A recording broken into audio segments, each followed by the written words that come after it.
नमस्कार दोस्तों, आज हम आपको सिखाएंगे कि अंग्रेजी बोलना कैसे सीखें बहुत ही आसान तरीके से, बहुत ही मज़ेदार ढंग से।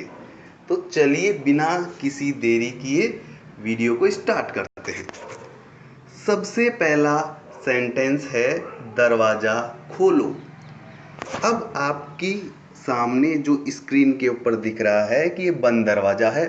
आपको इसे खोलने के लिए अंग्रेजी में बोलना है, या आप जिसको सिखा रहे हैं, आपका बच्चा हो, आपकी वाइफ हो, आपका भाई हो, या आपका कोई भी रिलेटिव हो, उसको आपको सिखाना है कि दरवाज़ा बंद है, इसको खोलने के लिए अंग्रेजी में क्या बोलना है।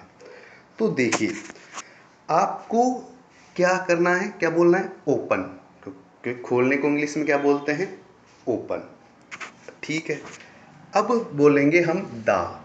दा इसलिए बोलेंगे क्योंकि हम एक विशेष दरवाजे की बात कर रहे हैं। हम इस दरवाजे की, पर्टिकुलर दरवाजे की बात कर रहे हैं। क्या बोलेंगे, दा। अब दरवाजे को इंग्लिश में क्या बोलते हैं, डोर। तो क्या बोलेंगे आप, ओपन दी डोर।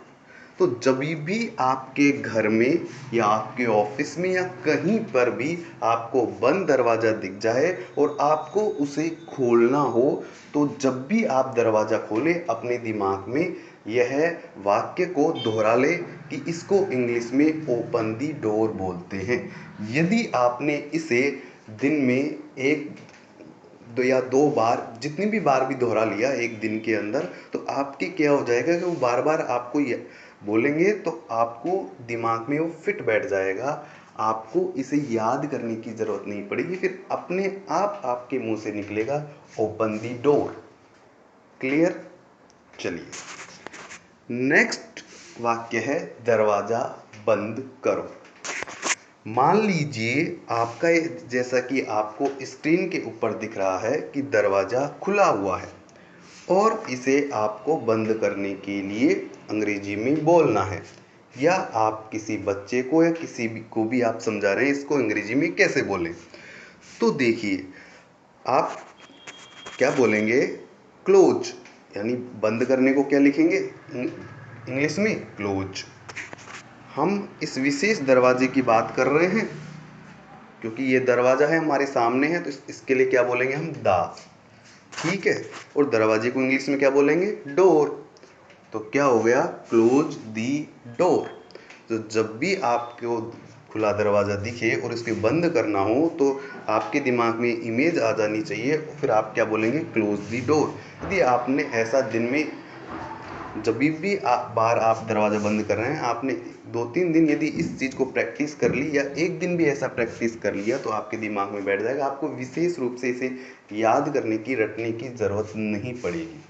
मैं आपको सिर्फ ओनली 5-7 वाक्य ही बताऊंगा, या आपको 50-60 वाक्य नहीं बताऊंगा कि आपको बता दिया कि दरवाज़ा बंद खोलो, ओपन दी डोर, दरवाज़ा बंद करो, क्लोज दी डोर। ऐसे नहीं, आपको याद भी होना चाहिए, आपको हमेशा याद रहेगा। ठीक है। चलिए आगे देखते हैं। अगला वाक्य है नल खोल दो। अब देखिए, आपको स्क्रीन के ऊपर दिख रहा है कि नल है और हमें इसे खोलना है। ठीक है। अब इसको अंग्रेजी में कैसे बोलें। आप मान लीजिए आपके हाथ गंदे हैं और आपको हाथ धोना है, या तो आप जब भी नल को खोलेंगे, तो आप क्या करते हैं, नल की टोंटी होती है, उसको क्या करते हैं, घुमाते हैं। घुमाते हैं, तो घुमाने को इंग्लिश में क्या बोलेंगे, टर्न। क्या बोलेंगे, टर्न। और चूंकि हम नल को चालू भी कर रहे हैं, तो चालू को क्या बोलते हैं, ऑन। ठीक है। तो इंग्लिश में क्या बोलेंगे इसे, टर्न ऑन। नल खोलने के लिए टर्न ऑन। ठीक है। और हम इस नल की बात कर रहे हैं, तो क्या लिखेंगे, दा। और नल को इंग्लिश में क्या बोलते हैं, टैप। अब इसे याद कैसे करें, नल से पानी जो निकलता है वो कैसे निकलता है, टप टप टप। तो इससे आप इससे जोड़कर इसको याद कर सकते हैं। टप की स्पेलिंग क्या होगी, TAP। तो दोस्तों, आपको इसे याद करने के लिए मैं ऐसे ही ट्रिक से याद करवाऊंगा, ताकि आपको भूल नहीं जाओ कहीं भी, हमेशा के लिए आपको याद रहे। तो क्या लिखेंगे, आप नल की टोटी को घुमाते हैं तो टर्न ऑन दी, और नल को इंग्लिश में क्या बोलते हैं, टैप। तो इसको स्पेलिंग क्या होगी, TAP, क्योंकि नल से टप टप करके पानी निकलता है। इससे जोड़ करके आप इसकी स्पेलिंग को, इसको अंग्रेजी में याद कर सकते हैं हमेशा के लिए। तो क्या बोलेंगे, नल खोल दो तो उसको turn on the tap. Next, नल बंद कर दो।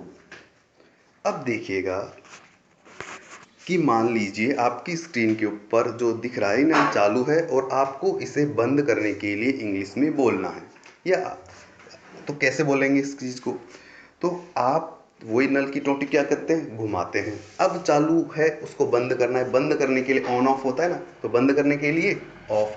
हमने चालू करने के लिए देखा तो वहाँ पे किसका प्रयोग किया, ऑन का। ठीक है, तो यहाँ पे क्या लिखेंगे, टर्न ऑफ। ठीक है, दा लगाएंगे क्योंकि हम इस नल की बात कर रहे हैं, और नल को इंग्लिश में क्या बोलते हैं, टैप, TAP। बात आ गई समझ में, कोई दिक्कत नहीं। तो जब भी आपका नल चालू हो, दिमाग में नल से संबंधित, नल को चालू करना हो, बंद करना हो, तो दिमाग में आप इसको 2-3 बार रिमाइंड करते रहें, बार बार याद करते रहें, तो आपके दिमाग में बैठ जाएगा। अगली बार आप अपने आप जब नल को चालू करोगे तो आप तो क्या बोलोगे, आप टर्न ऑन दी टैप। नल बंद करोगे क्या बोलोगे, टर्न ऑफ दी टैप। बात आई समझ में। चलिए आगे देखते हैं। अगला है आलू छील दो। अब सर्दियों का मौसम है दोस्तों, सर्दियों के मौसम में आपको आलू के पराठे खाने की इच्छा होती है, तो आप बोलते हैं, आपकी मम्मी, आपकी माँ, आपकी कुछ वाइफ भी बोलती है कि आलू छील दो। आप देखते हैं उनको आलू छीलते हुए, तो आलू छील दो को इंग्लिश में क्या बोलते हैं, ये देखते हैं। तो देखिए, ये आपके सामने आलू है, अब इसको छीलने दो, इसको इंग्लिश में बोलना है, तो क्या बोलेंगे आप, इसको छीलने को इंग्लिश में बोलते हैं पील ऑफ। अब ये देखिए, आलू कौन से कलर का है, पीले कलर का, तो पीले से क्या याद कर लेंगे, पील, PEEL। अब छिलके को उतार रहे हैं हम, तो उतारने के लिए ऑफ, ऑफ। ठीक है, तो पील ऑफ, पील ऑफ, क्योंकि आलू पीला है तो इससे याद कर लेंगे हम, पील ऑफ एक ट्रिक है। तो पील ऑफ, छील दो। हम इस विशेष आलू की बात करें, इस आलू, इन आलूओं को आप छीलना है ताकि हम आलू के पराठे बना सके। तो पील ऑफ दी पोटैटोज, बहुत सारे आलू हैं इसलिए हमने पोटैटोज लिखा।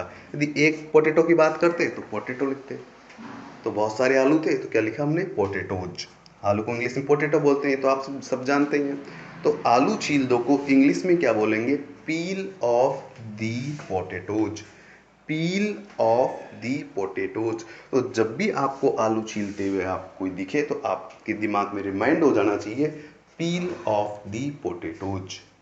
आपने यदि ऐसा कर लिया 2-3 बार तो आपके दिमाग में फिट बैठ गया हो, आपको अगली बार याद करने की जरूरत नहीं पड़ेगी। अपने आप जब भी कभी आगे भविष्य में आप आलू को देखोगे छीलते हुए तो आप क्या बोलोगे, पील ऑफ दी पोटैटोज। ओके, तो आपको ये वीडियो कैसा लगा हमें जरूर बताएं। धन्यवाद।